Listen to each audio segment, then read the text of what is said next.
எனக்கு ஒரு கதை ஞாபகத்துக்கு வந்தது. ஒரு ஊர்ல ஒரு செட்டியார் இருந்தார், ரொம்ப வசதியானவர், ரொம்ப வசதியானவர். ஒரு திருடன் ரொம்ப நாளாக அவரை கவனித்துக் கொண்டே இருந்தான்.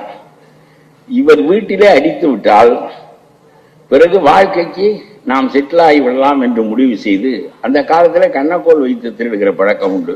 ஆகவே ஒரு அமாவாசையை தேர்ந்தெடுத்தான். கும்மிருட்டாக இருக்கும் அன்றைக்கு போய் கண்ணக்கோல் வைப்போம் என்று அவன் முடிவெடுத்தான். சரி என்று சொல்லி நல்ல மழை பெய்திருந்தது, அமாவாசை இருட்டு. செட்டியார் உள்ளே உறங்கிக் கொண்டிருந்தார். இவன் போய் சுவரிலே கண்ணக்கோல் வைத்தான். வைத்து சுவரை தோண்டி கொண்டே வந்தான். ஒரு ஆள் நுழைகிற அளவுக்கு அது வந்த பிறகு நிறுத்தி, ஒரு ஆள் நுழைகிற அளவுக்கு வந்த பிறகு இவன் உள்ளே தலையை விட்டான். மழை வேறு பெய்திருந்தது, சுவர் வேறு பொது பொது இருந்தது. இந்த சுவர் அப்படியே உடைந்து அவன் மீது விழுந்து அவன் செத்து போய்விட்டான். காலையிலே செட்டியார் எழுந்து பார்த்தபோது இவன் பிணமாக கிடக்கிறான். இதற்குள் அவனுடைய மனைவி ரொம்ப கட்டிக்காரி. செட்டியார் வீட்டுக்கு போயிட்டு 4 மணிக்கெல்லாம் வந்திருக்கோமே, இன்னும் வரவில்லையே என்று சொல்லி அவள் அங்கிருந்து தேடி வந்தாள். கணவன் பிணமாக கிடப்பதை பார்த்தாள். உடனே நேர அரசனிடம் போனாள். கணவரே, அரசரே, என்னுடைய கணவனை இந்த செட்டியார் கொன்று விட்டார் என்று சொல்லி அவள் ஒரு புகார் அளித்தாள். உடனே மன்னன் என்ன ஏதென்றே கேட்கவில்லை. நம்ம PMC திட்டத்தை பற்றி முதல்வர் பேசிய பேச்சு போல உடனே நேர காவலனை அனுப்பி செட்டியாரை பிடித்து கொண்டு வா என்று சொன்னான். வந்தவுடன் மன்னன் கேட்டான், செட்டியார் உன் வீட்டில தானே செத்தார்? ஆமாம். உன்னுடைய சுவர் இடிந்து விழுந்துதானே செத்தார்? ஆமாம்.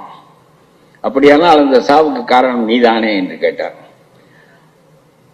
செட்டியார் நினைத்தார், அவன் திருடன் கண்ணக்கோல் வைத்து சுவர் உடைந்து செத்திருக்கிறான், ஆனால் மன்னன் கேட்கிறான் உன்னுடைய வீட்டில் செத்தான், நீதான் பொறுப்பு என்று. சரி, இவனிடம் நாம் அது மாதிரி பேசினால் சரியாக வராது என்று சொல்லி உடனே ஆமாம், செத்து போய்விட்டார், ஆனால் அரசே அதுக்கு நான் பொறுப்பில்லை. இந்த கொத்தனார் ரொம்ப சொதவென்று சுவரை கட்டி விட்டார், ஆகவே அந்த திருடன் செத்து விட்டான். நான் கொடுத்த பணத்திற்கு ஒழுங்காக கட்டியிருந்தால் செட்டியார் செத்திருக்க மாட்டார், கொத்தனாரை கேளுங்கள் என்று சொன்னார். கரெக்ட், கொத்தனாரை கூட்டிக் கொண்டு வா என்றான். கொத்தனார் வந்தார். ஆஹா, ரொம்ப முட்டாளாக இருக்கிறான், செட்டியார் போன வழியிலே போக வேண்டியதான் என்று அவன் சொன்னான். அரசே, நான் தான் கட்டினேன், சொத என்று இருந்தது, எனக்கு தெரியாது. இந்த சித்தாள் தண்ணீரை அதிகமாக ஊற்றி கலந்து விட்டாள், ஆகவே இது சித்தாள் பொறுப்பே தவிர என் பொறுப்பில்லை என்றான். மன்னர் கரெக்ட், சித்தாளை கூட்டி கொண்டு வா என்றார். சித்தாள் வந்தாள். வந்து சொன்னாள், எப்பவும் ஒரு சின்ன பானையில தண்ணீர் வைத்து வாய் சின்னமாக இருக்கும், அதிலே நாங்கள் தண்ணீர் ஊற்றி அதை கலப்போம். இந்த தடவை மண்பாண்டம் செய்து தந்தவன் வாயை பெரிதாக வைத்து விட்டான், அதனால தண்ணீர் பொதுக்கென்று விழுந்து விட்டது, அதனாலே நான் பொறுப்பில்லை என்றான். சரிதான் சரிதான், அந்த மண்பாண்டம் செய்வரை கூட்டிக் கொண்டு வா என்றான் மன்னன். அவர் வந்தார்.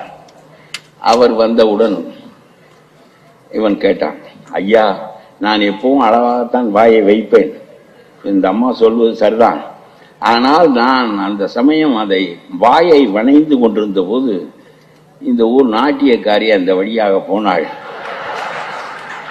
நான் நிமிர்ந்து பார்த்தேன், வாய் அகன்று விட்டது. இவள் சல் என்று போயிருக்காவிட்டால் வாய் அகன்றிருக்காது, அவளை கேளுகிறான்.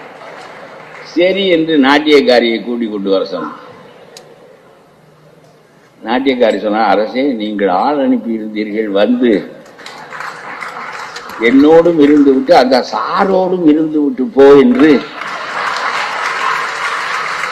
நீங்கள் ஆள் அனுப்பி இருந்தீர்கள். அந்த சாரை பற்றி பேசாது, போஸ்ட் அடிப்பான், சாரை பற்றி பேசாது.